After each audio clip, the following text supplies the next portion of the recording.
방송인 중에 박은혜라고 있어요. 이만갑에 나오기도 하고, 이만갑에 나오다가 하차한 돌싱 방송인인데요. 이 여성이 비교적 젊은 나이인데 치매 진단을 받았다는 거예요. 그래서 조금 좀 마음이 조금 안 좋더라고요, 그 얘기를 들으니까. 근데 저도 동료 목사님들하고 만나면은 이야기할 때 그런 얘기들을 종종 합니다. 요즘에 다들 기억력이 안 좋아졌다. 아마 여기 계신 저를 포함한 여기에 이 수요기도에 참석하신 모든 분들은 뭐 다 느끼지 않을까 생각해요. 여러분들께서도 전성기 때보다 기억력이 좀 안 좋아지지 않았나요? 뭘 생각하려고 그러면 알 것 같은데 반절만 생각나고, 저는 저한테만 그런 증상이 있는지 그랬는데, 저 동료 목사님들 만나보면 그들도 이 기억력이 강퇴되고 예전만큼 총기가 좀 유지가 못돼서 그런 이야기를 많이 해요. 그래서 제가 이 방송인, 이 박은혜 방송인을 이야기를 들으면서 남의 일 아니다 그런 생각이 듭니다. 정도의 차가 좀 있는데 다 치매라는 이름 자체가 조금 우리에게 편치 않아서 그렇지, 예전에 비하면은 그 어떤 총기가 조금씩 약화되는 건 사실인 것 같아요. 한 영상 속에서 이 박은혜 방송인이 차를 운전하는데 차가 좋은 차더라고요. 방송인들이 좋은 차를 타요. 좋은 차를 타고 가는데, 가면서 차 안에서 방송을 들어요. 방송을 듣는데 영어 방송을 듣더라고요. 영어 방송. 영어 방송이 있습니다. 저도 보면 어떤 사이클 마시면 AFK 이런 것도 있고, 하여튼 영어 방송이 있어요. 아리랑 방송도 있고. 근데 이 영어 방송을 듣고 가는 이 박은혜 씨를 보는 동료 방송인들이 있어요. 이것도 하나의 프로그램인데, 보면서 그 영상을 같이 보고 있는 이 박은혜 방송인에게 물어보는 거예요. 아니, 당신 자동차 타고 가면서 영어 방송을 틀고 가네? 그래서 아니, 그 영어 다 들려? 이렇게 물어보는 거예요. 영어가 다 이해가 돼? 왜 켜고 가는 거야? 그러니까 뭐라고 대답하냐면 재미있는 대답을 했어요. 다 이해 못한다. 영어가 들려서 그러는 게 아니고, 영어 방송을 켜고 운전하고 가다 보면 어떤 생각이 드냐면, 내가 마치 외국에 와 있는 듯한 그런 생각이 들어서 기분이 좋아진다는 거예요. 영어라고 하는 것이 하나의 소통하는 언어인데 그런 기능만 있는 것은 아닌 것 같아요. 영어라고 하는 걸 우리가 다 잘하고 싶어 하잖아요. 근데 하여튼 방송으로 영어 나오는 거를 좀 크게 틀고 운전을 가다 보면, 내가 지금 외국에 와 있는 것일 수도 있어 라는 생각을 가지면서 마음에 좀 여유도 생기고 좀 그렇다는 거예요. 그래서 영어 방송을 틀고 간다는 거예요. 여러 가지 사정으로 인해서 이곳에서 바쁘게 살지만 현실은 바쁜데, 그런데 영어 방송을 틀어놓음으로써 내가 있는 이곳에 나름 어떤 여유가 만들어질 수 있다. 그러니까 여유를 조성하는 거죠. 그래서 한편으로는 지혜롭다고 생각이 듭니다. 제가 예전에 설교 말씀을 할 때 그 어느 책을 소개하면서 그 책의 저자가 마음에 조금 이렇게 좀 가라앉을 때, 어떤 생기가 없을 때, 그때 인천공항을 간다 그런 말씀을 한번 드린 바가 있는데, 우리 교우들이 또 인천공항 방문했다는 얘기 한번 드렸었지 않습니까? 그러니까 실제로 비행기 타고 어디 뭐 외국 가는 건 아니라고 하더라도 인천공항을 가는 것만으로도 뭔가 이렇게 좀 업이 될 수 있다는 거, 경험적으로 많은 사람들이 느끼는 거고, 자동차 안에서 이렇게 영어 방송을 틀고 가는 것만 해도, 이걸 이해 못해도, 아니 이해도 못하는 방송을 왜 틀어냈냐고 할 게 아니라, 영어 방송을 틀어놓으면, 큰 영어 방송 틀어놓으면 마치 내가 외국에 와 있는 듯한 느낌, 좀 여유로운 느낌을 가질 수 있다. 나쁘지 않다라는 생각이 들어요. 그래서 저도 이해 못해도 좀 틀어놔볼까 하는 생각도 좀 들어요. 요컨대 환경을 그렇게 조성을 하면, 지금 상황은 좀 어렵지만 환경을 그렇게 조성하면 내가 마치 지금 이 상황이 아닌 저 상황에 있는 느낌을 가질 수 있다. 그것이 사실 히브리서 설교자가 그 신자들에게 말하고 있는 하나의 방법입니다. 그러니까 지금 상황은 힘들어요. 힘든데 영어 방송을 틀어놓음으로써 그리 나쁘지 않다. 이 느낌을 주고 있어요. 여러분 TV에 이렇게 채널을 돌리다 보면은 홈쇼핑들이 많이 있더라고요. 홈쇼핑. 제가 사실 즐겨 보지 않습니다. TV도 많이 보지 않고. 그런데 그 홈쇼핑 그 채널이 돌아갈 때 그래도 눈길이 한 몇 번 이렇게 머무는 채널이 있다면 뭐 각자가 다르겠습니다만 여성들은 또 나름 어떤 뭐 음식 채널, 음식 그 홈쇼핑일 수도 있고 뭐 가방이나 옷 그런 판매하는 홈쇼핑일 수도 있는데 또 많은 사람들이 보고 한두 번 이렇게 주목해서 보는 거는 여행 상품 홈쇼핑. 여행 상품 홈쇼핑을 이렇게 보는 거예요. 왜 볼까요? 그거 보면은 외국에 당장 가기 때문에 볼까요? 여러 가지 사정으로 사실 잘 못 갑니다. 여행 상품을 파는 홈쇼핑 프로를 본다고 해서 그렇다고 해서 결심하고 거기에 여행 상품 구매를 해가지고 여행을 가는 경우 글쎄 100명 중에 1명쯤 되는지 저는 잘 모르겠습니다만 저는 봐도 뭐 그렇게 가본 적은 없습니다. 그럼에도 불구하고 그 채널을 이렇게 보면서 몇 번 이렇게 봅니다. 보면은 홈쇼핑에 홈쇼핑 쇼 호스트가 나와가지고 이 여행 상품을 소비자가 살 수 있도록 설명을 나름 열심히 합니다. 실력 있는 쇼 호스트일수록 그게 또 좀 굉장히 또 설득력이 있어요. 그래서 그 채널을 보게 되면 그 쇼 호스트의 설명을 듣지만 그 쇼 호스트의 설명보다 본능적으로 또는 감각적으로 더 빨리 가는 것은 우리의 눈입니다. 그 눈이 어디로 가냐면 그 쇼 호스트의 방송 그 뒤 배경으로 이렇게 바뀌고 있는 뭘 봅니까? 여행 상품을 소개할 때 그 여행 상품 속에 있는 그 나라, 그 도시들의 장면들을 막 보여줘요. 그런 거 여러분 보시지 않았습니까? 많이 보여주는 거를 보면 저도 뭐 대략 외울 수 있겠어요. 저기 스위스의 산악열차 이런 거 많이 보여주더라고요. 스위스의 산악열차.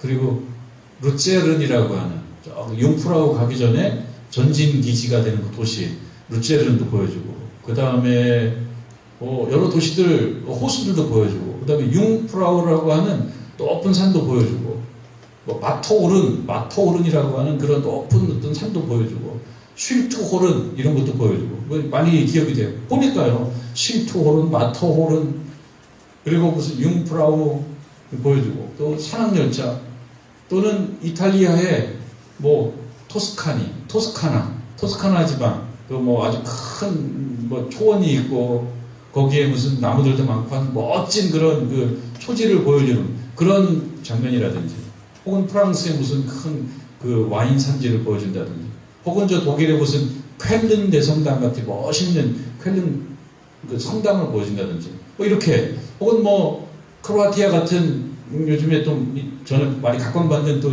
관광지죠. 발칸반도의 크로아티아의 멋있는 도시들 뭐 울긋불긋한 그런 집들을 보여준다. 이렇게 보여주면서 그걸 보면은 이렇게 보게 됩니다. 뭐 많이 본 건 아니지만 이렇게 보면은 감각적으로 그것이 머릿속에 들어오면서 머리로는 형성이 안 되지만 아유 저기 한번 가면 좋겠네. 사실 크로아티아 같은 데 한번 가보고 싶지만 제가 크로아티아 못 가봤고 그리고 성지순례 무슨 쇼핑 그 여행 상품일 때 저기도 한번 가보면 좋겠는데 사실 아직 못 가봤고 터키도 아직 못 가봤고 못 가본 데가 많아요. 그런데 그 보면은 보고 또 내가 영상도 찾아보고 지도도 찾아보고 그럴 때가 있습니다. 가지는 않지만 갈 수는 없지만 가기는 어려운 상황이 있지만 그런 거를 이렇게 보면은 머릿속으로 마치 내가 간 거와 같은 그래서 어느 정도 갈증이는 풀릴 수도 있고 그렇습니다. 뭐 형편에 대해서 가면 좋지만 안 가도 또 이렇게 저렇게 나름 대리만족을 좀 할 수도 있더라 라고 하는 거예요. 근데 처음에 얘기했던 그 이야기와 지금 제가 이렇게 말씀드렸던 것처럼 지금 히브리서 기자가 바로 쇼 호스트 방송을 하고 있는 거라고 여러분 이해하면 좋겠습니다. 그래서 지금 스위스의 상용차도 보여주고 있고 유프라우도 보여주고 있고 그리고 무슨 무슨 파리 에펠탑도 보여주고 있고 그렇게 무슨 터키의 파무칼레라고 하는 아주 멋있게 생긴 자연환경 보여주고 있고 무슨 열기구도 보여주고 있어요. 그러니까 왜 보여줄까요? 이 히브리서 설교자가 그때의 신자들에게 뭔가 좋은 것들을 많이 보여주고 있는 거예요. 왜 보여줄까요? 여기가 좋은 거라. 여기가 좋은 것이니까 여기에 대한 꿈을 키우고 그 방향으로 갈 수 있으면 가라. 그 얘기를 하기 위해서 이런저런 얘기를 하고 있습니다. 그럼 그 반대는 뭘까요? 안 좋은 데를 또 보여줘요. 안 좋은 데. 안 좋은 곳을 보여줘요. 뭐 척박한 땅, 또 물도 없고, 그 다음에 좀 어둡고, 공포스럽고 이런 데를 보여주면서 그거 왜 보여줄까요? 여기를 자꾸 가려고 애를 쓰지 말아요. 왜 자꾸 이쪽으로 가려고 그러냐? 이쪽으로 가려고 하지 말고 이쪽으로 가라. 그런데 히브리서의 초기 신자들의 머릿속에 형성되어 있는 말하자면 뭐라 할까요? 선입견이라고 할까요? 그런 고정관념이라고 할까요? 그런 것들이 형성이 되어 있어요. 어떻게 형성이 되느냐? 이쪽이 좋은 곳이고 이쪽은 그렇게 좋지 않은 거야 라고 하는 그러한 고정관념이 형성되어 있는데 이 고정관념이 깨지지 않으면 새로운 생각이 들어오지 못하니까 이 히브리서 설교자가 이 고정관념을 깨려고 합니다. 깨주려고 그래요. 그리고 그대들 머릿속에 여기가 척박하고 여기 별로 안 좋고 여기 길이 좁고 가기도 어렵고 라고 이야기하지만 사실은 여기가 유프라우고 사실은 여기가 토스칸이고 사실은 여기가 무슨 저기 프랑스의 와인산지고 뭐 그렇게 얘기를 해주고 있는 것입니다. 그 말씀을 하고 있습니다. 여러분 18절 읽으셨죠? 한번 보겠습니다. 너희는 만질 수 있고 불이 붙는 산과 침침함과 흑암과 폭풍과 이 18절에 나오는 이런 어떻게 보면 이미지라고 볼 수가 있겠는데요. 전체적인 어떤 공통점은 뭐냐면 그게 좋지 않다는 거예요. 너희는 만질 수 있고 라고 하는 이 만질 수 있고라고 하는 표현이 무슨 어떤 의미인지를 일단 정확히 캐치하기가 좀 어려운데 불이 붙는 산 그리고 침침함 보다 명확하게 우리가 이해할 수 있는 건 침침함, 흑암, 폭풍 불이 붙는 산이라고 하는 것은 좀 안 좋은 거예요. 뭐 오늘날도 산에 막 산불 나면 안 좋아요. 대단히 안 좋아요. 그러면 만질 수 있다라고 하는 것도 별로 안 좋은 거예요. 그리고 19절에 나팔 소리와 말하는 소리가 있는 곳에 이런 것이 아니다. 그러니까 이런 곳에 있는 것이 아니다. 그러니까 잘 생각해. 여기 나쁜 곳이 아니다. 나쁜 곳이 아니다. 아니라 그 소리를 듣는 자들은 더 말씀하지 아니하시기를 구하였으니 이는 짐승이라도 그 산에 들어가면 그 산이라는 표현이 나와요. 그 산. 그러면 그 산은 이들은 좀 알고 있어요. 어떤 산일까요? 이는 짐승이라도 그 산에 들어가면 돌로 침을 당하리라 하신 명령을 그들이 견디지 못함이라. 여기 20절에 나오는 기억에 보면 출애굽기에 나오는 말씀이거든요. 이 말씀이 그러면은 짐승이라도 그 산에 들어가면 돌로 맞아요. 그러니까 이 산이 어딜까요? 말씀드리면 이 산은 신의 산입니다. 신의 산. 신의 산은 하나님께서 모세에게 계명을 수여해 주신 산입니다. 그런데 여기를 무서워했어요. 그래서 그 백성들이 모세에게 하나님께서 우리에게 직접 말하지 않도록 좀 해주십시오. 왜냐하면 무서우니까. 그리고 모세도 두려움과 떨림으로 나아갔던 산이거든요.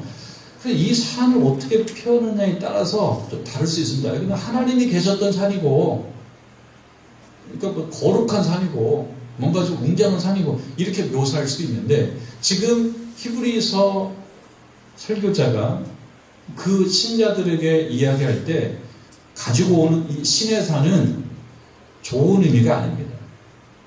그러니까 사실은 그때 받은 말씀을 가지고 오랫동안 그 백성들이 말씀을 소중하게 생각해갖고 왔는데, 소중하게 생각하다가 말씀 우상에 빠져버린 거죠. 형식적 말씀 우상에 빠져버려서 이것이 사실은 실패 사례가 된 것입니다. 그래서 이스라엘 백성들이 주전 587년에 바벨론에게 망하게 되지 않습니까? 왜 망했을까? 우상숭배, 그리고 말씀을 지키는 척하지만 지키지 않는 것. 그래서 말씀을 소중하게 간직하는 척 하면서도 사실은 말씀을 지키지 않는 것. 신앙생활 하는 척 하면서도 사실 안 하는 것. 이러한 어떤 형식주의, 실패, 이런 그 어떤 겉으로만 보이는 신앙, 이것을 상징하는 것이 바로 신의 산입니다. 그렇기 때문에 그 백성들이 심판을 받은 거예요, 사실은. 심판을 받은 거거든요. 21절에 보면 그 보이는 바가 이렇듯 무섭기로, 무섭다는 거죠. 신의 산이 무서워요, 그 산이. 그런데도 이상하게 그쪽으로 자꾸 끌려가는 거예요, 신자들이. 이때 말하자면은 그 히브리서 설교자의 말씀을 듣고 있는 이 신자들이, 초기 교회의 신자들이 처해 있던 환경은 어떤 환경이었냐면은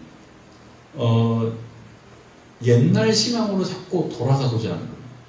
옛 언약, 옛날 신앙. 그래서 율법주의.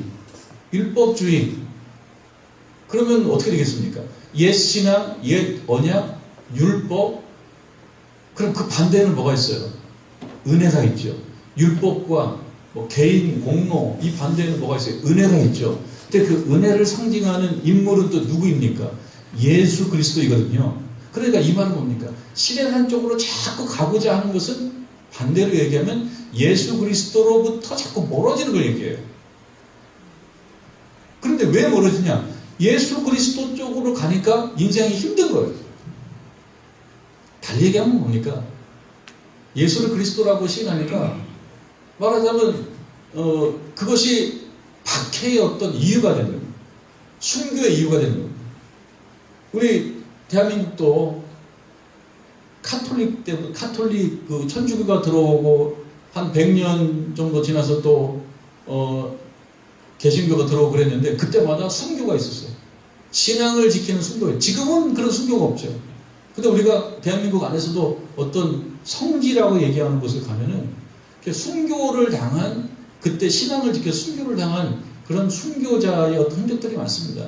용인에 있는, 우리가 뭐 수년 전에 갔었죠. 순교자 기념관 같은 경우 가면 순교에 대한 얘기 또 있어요. 왜 그래서 처음 초창기 때 예수님을 구주로 인정하는 것이 참 힘든 상황입니다. 근데 이 상황도 어쩌면 사실 그렇죠. 이 히브리서의 신자들이 처한 상황들도 예수를 그리스도이시다. 예수가 그리스도이시고 우리가 그를 믿어야 구원을 받는다. 다른 이로서는 구원을 받을 만한 이름이 없다. 라고 이야기하다가 끌려가서 순교하고. 그러니까 머릿속에 어떤 생각이 듭니까? 이쪽 길은 어떤 길입니까? 예수 그리스도라고 하는 길. 예수 그리스도라고 하는 그 길로 가게 되면 이 길은 너무 힘든 길이에요. 힘들고 척박하고 거칠고 두렵고 컴컴하고 그런 길이라고 생각이 드니까 안 가고 싶은 거예요. 그래서 익숙한 길로 갑니다. 익숙한 길은 어디입니까? 신의 산 쪽으로 가는 길. 지금까지 오랫동안 살아왔던 그 라이프 스타일이에요. 글로 가면은 그게 그렇게 어렵지 않다는 생각이 들어요. 그런데 그러니까 히브리서 설교자가 그 신자들에게 무슨 얘기를 해주고 있냐면 18절에 시작한 말씀 중에 19절로 가면 나팔 소리와 말하는 소리가 있는 곳에 이른 것이 아니라, 그러면서 신의 산의 그 어렵고 힘든, 말하자면 익숙한 율법주의 이런 쪽이죠. 여기가 아니고 22절이 핵심인데요. 22절 보면 그러나 너희가 이른 곳은 시온산과 살아계신 하나님의 도성인 하늘의 예루살렘과 이렇게 되어 있어요. 그러니까 너희가 이른 곳은 시내산이 아니고 시온산이라는 거예요. 시온산이라는 거예요. 그 예루살렘이라는 거예요.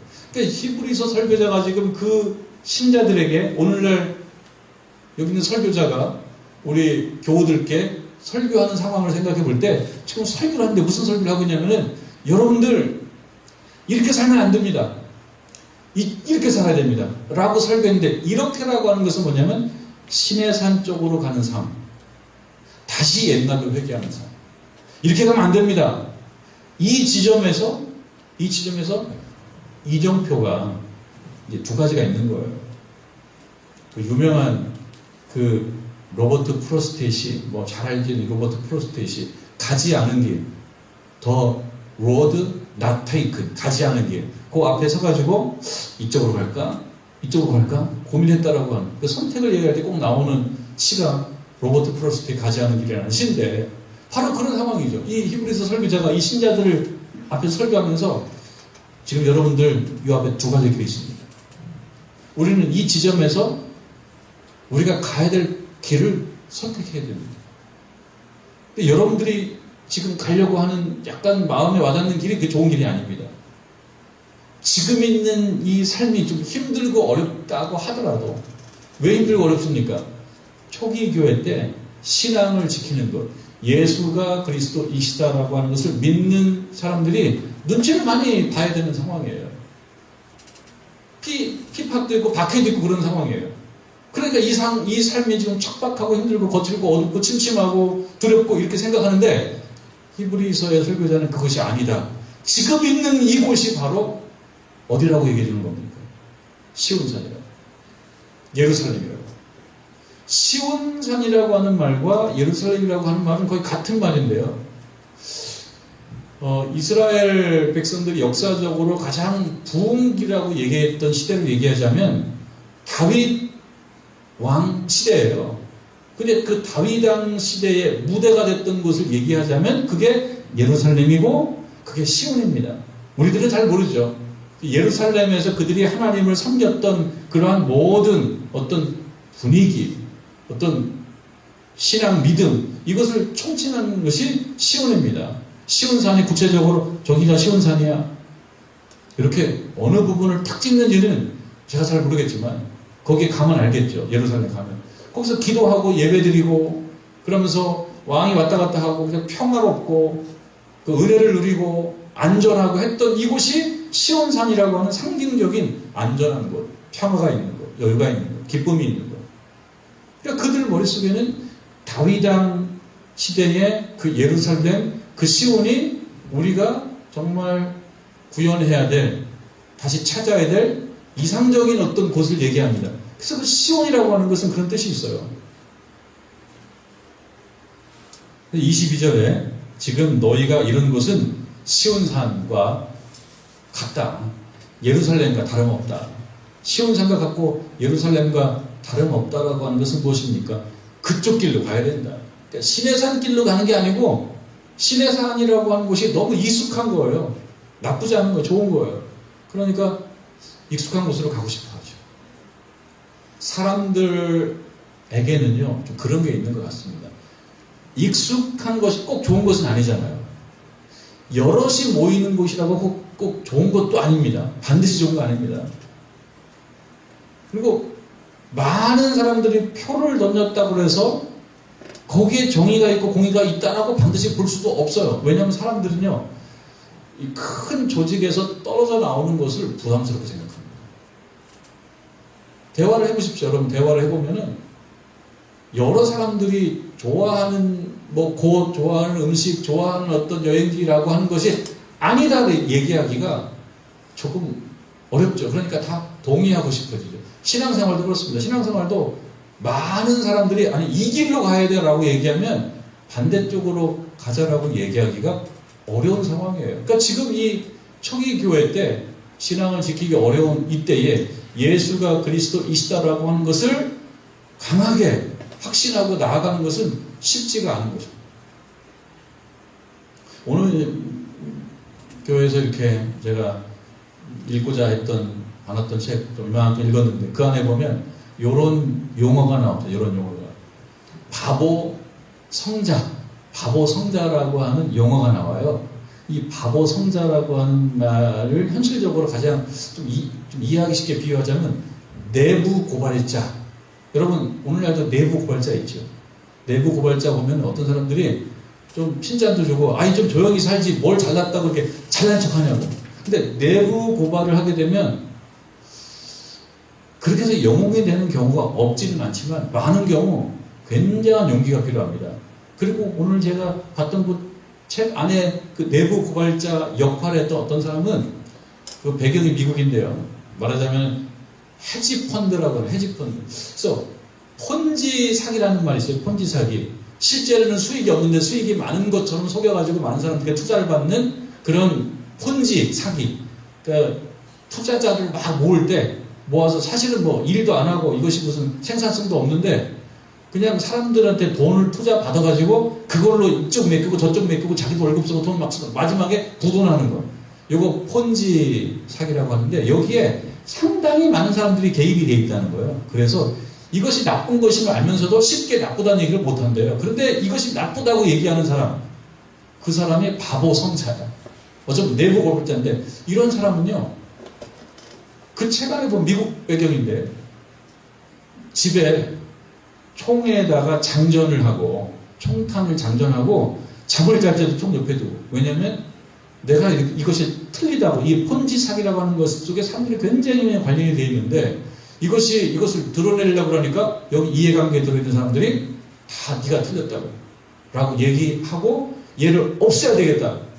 그래서 목숨의 위협을 느끼니까 자기가 총을 구하고 살 수밖에 없어. 나중에 이 폰지 사기 이 투자자가 결국 법에 걸려서 구속이 되고 난 다음에 됐어요. 역사적으로 나오는 유명한 폰지 사기 사건인데 그러고 난 다음에 비로소 자기가 편하게 잠을 자는 거예요.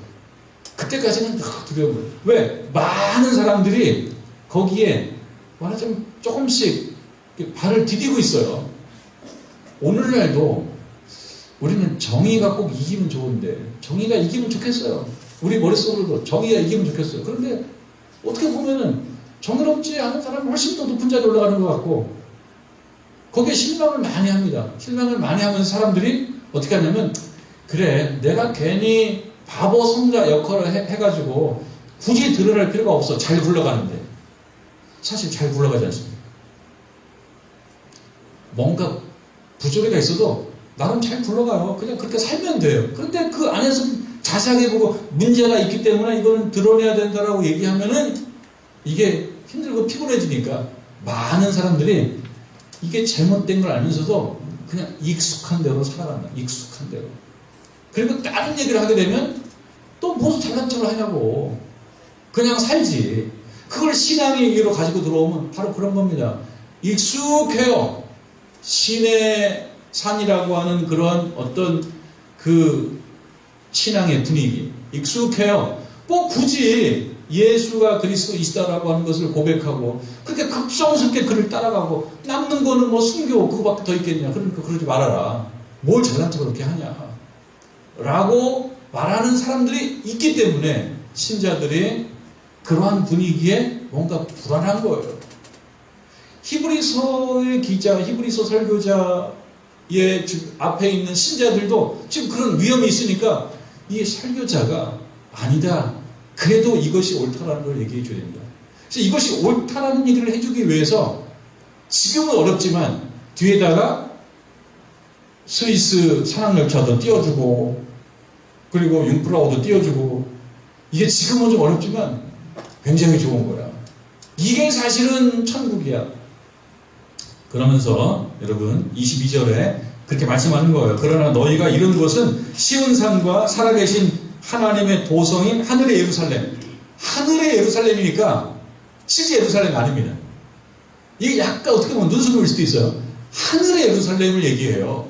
하늘의 예루살렘이 뭡니까? 지금 내 손 앞에 잡혀져 있지 않기 때문에 내 손에 쥐어져 있지 않기 때문에 사람들에게 시험거리가 돼요. 아니 내가 예루살렘 정말 예루살렘 시민이 되기 위해서 애를 쓰는데 나한테 보이는 거는 이렇게 척박하고 핍박이 있고 박해하고 손가락질하고 그러니까 지금 뭡니까? 하늘의 예루살렘 얘기를 하는 겁니다. 이것은 실제로 내가 스위스에서 산악열차를 타고 있진 않지만 뒤에 영상으로 틀어주는 거예요. 자 봐라 이거 별로 어렵잖아. 우리가 조금만 뭐 지나면은 내가 가서 타면 되지 않냐고. 거의 탄 거나 마찬가지라고.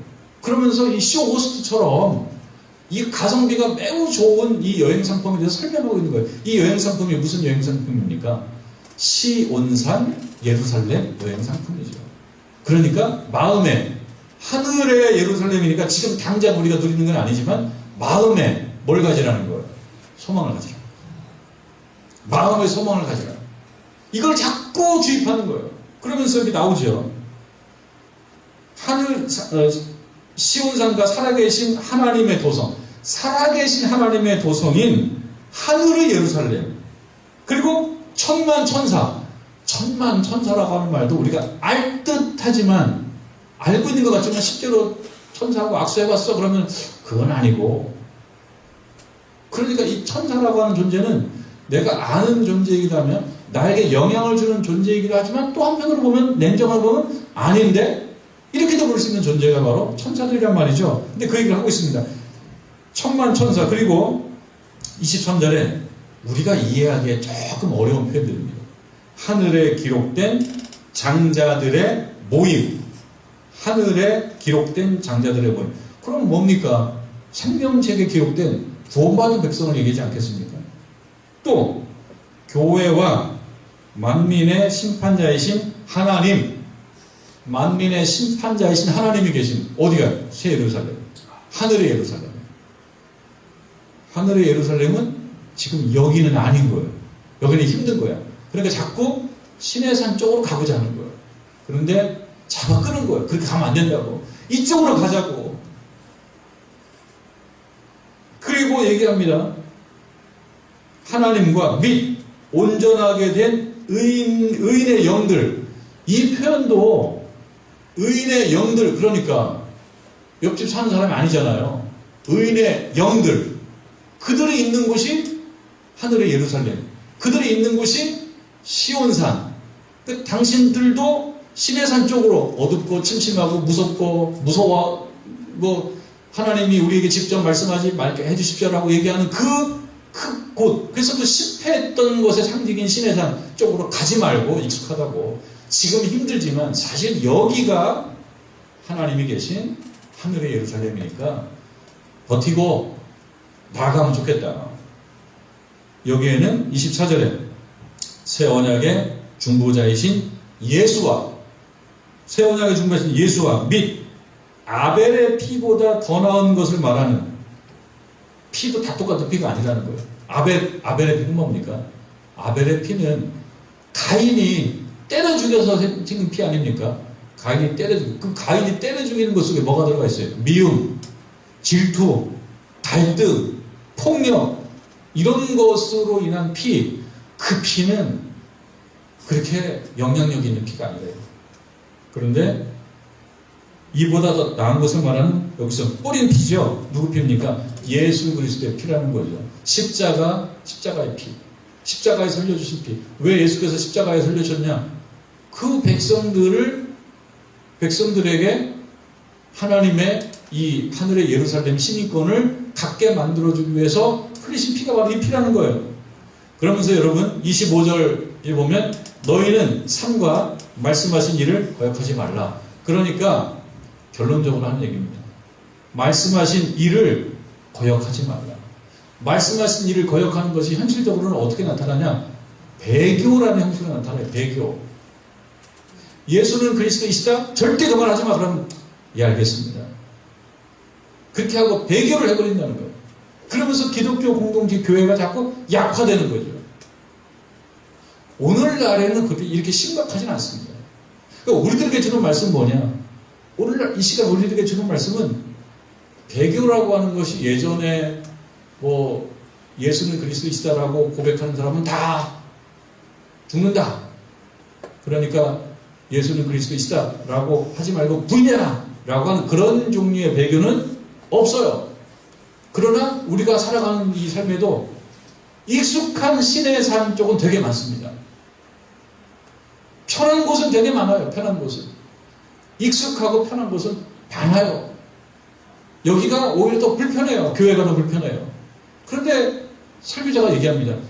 여기가 더 불편하지만 여기가 하늘의 예루살렘이라고. 그거를 분명히 내면화시켜야 된다고. 꿈을 키워야 된다고. 그렇게 얘기하고 있는 것입니다. 오늘 우리들에게 주는 것은 그거예요. 교회, 신앙생활, 기도회, 찬송 부르는 거. 아니 뭐 다른 사람들은 이 시간에 더 좋은 거 하고 더 쉬고 뭐 힘도 보충하고 할 텐데 이거 너무 내가 열심히 하는 거 아니야? 그게 아니라는 거예요. 여기가 바로 뭐예요? 하늘의 예루살렘이라는 얘기를 해주고 있습니다. 결국 뭡니까? 신앙을 지키라는 거죠. 그래서 여러분들 뭐 26절, 27절도 비슷한 말씀인데요. 28절 오게 되면 그러므로라고 하는 말은 결론 내리는 거죠. 결론. 그러므로 결론 내리는 거죠. 결론은 뭐냐? 우리가 흔들리지 않는 나라를 받았다. 흔들린다라고 하는 것은 심판받는 걸 얘기해요. 흔들리지 않는 나라를 받았다. 그러니까 이것은 하나님의 하늘의 예루살렘 시민이 되었다는 뜻이에요. 우리가 흔들리지 않는 나라를 받았은즉 그 다음에 이제 핵심이 나옵니다. 그러므로 이제 그 다음에 주어 동사가 나오는 거죠. 은혜를 받자. 누가? 우리들이. 그리고 당신들이. 이게 오늘 말씀의 핵심입니다. 은혜를 받자. 은혜를 받자. 여러분 은혜를 받으시기를 주님의 이름으로 축원합니다. 은혜를 받자. 이게 결론이에요.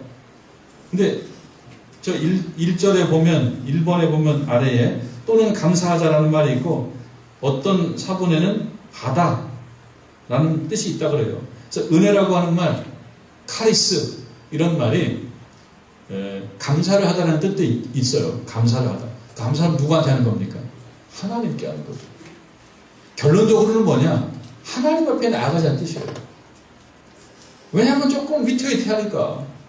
그때도 이 신자들이 어려워서 신앙생활하기가 어려워서 자꾸 이 갈림길에서 시온산 예루살렘 쪽으로 가지 않고 익숙한 곳으로 가려고 하는 마음들이 생길 수도 있으니까 이때 못을 박습니다. 이 설교자가. 그러지 말고 은혜를 받아라. 은혜를 받으면 다 해결됩니다. 은혜를 받는다는 것이 무엇인가는 우리가 좀 풀어봐야 되겠습니다만 은혜를 받는다라고 하는 것은 삶에 무게가 있어요. 삶이 힘들어요. 삶이 힘들 때. 그리고 삶 가운데 불확실성이 많아요. 그때도 그랬어요. 이런 상황 속에서 하나님의 사랑과 약속을 신뢰해라. 사랑과 약속이라고 하는 것은 실제로는 없는데 있는 것처럼 생각하게 만드는 거예요. 약속은 달리 얘기하면 소망이에요. 소망. 소망을 가져라. 소망을. 그리고 붙들어라. 신앙생활의 지침과 기준은 내 능력이 아니고 하나님의 은혜에 있다라고 하는 것. 그리고 우리 하나님을 두려워하고 그리고 거룩하게 섬기고 예배하는 삶. 그것인 거죠. 요점을 얘기하자면 마음 바뀌지 말아라. 그것입니다. 오늘날 이 저녁에 우리들에게 주는 말씀 마음 바뀌지 말아라. 살다 보면 이거 힘들다고 신앙을 조금씩 놓기 시작해요. 조금씩 놓기 시작해요. 기도하는 거 조금씩 놓기 시작해요. 말씀 있는 거 조금씩 놓기 시작해요. 그런데 꾸준하게 이 길을 가라. 이 길은 어느 길이에요? 신의 산 익숙한 길이 아니고 시온산 쪽으로 가라. 그래서 우리 머릿속에 뭘 생각해야 되느냐? 말하자면 머릿속으로 내가 어디 여행 가고 싶은 그 지역에 좋은 장면들을 떠올리면은 마음에 약간 희망이 생기듯이 시온산과 하늘의 예루살렘에 대한 그런 영적 상상력을 자꾸 키워서 유혹에 넘어가지 말고 마음 바뀌지 말고 꾸준하게 끝까지 믿음의 길을 정진해라. 이 말씀이 히브리서 설교자가 이 신자들에게 주는 말씀인데 역시 똑같이 우리들에게 주는 교훈의 말씀으로 들으시고 오늘 이후로 여러분 신앙생활하기 좀 힘든 점이 있다고 하더라도 마음 바뀌지 말고 꾸준히 일관성 있게 뜨거운 마음으로 은혜를 받기를 주님의 이름으로 축원합니다.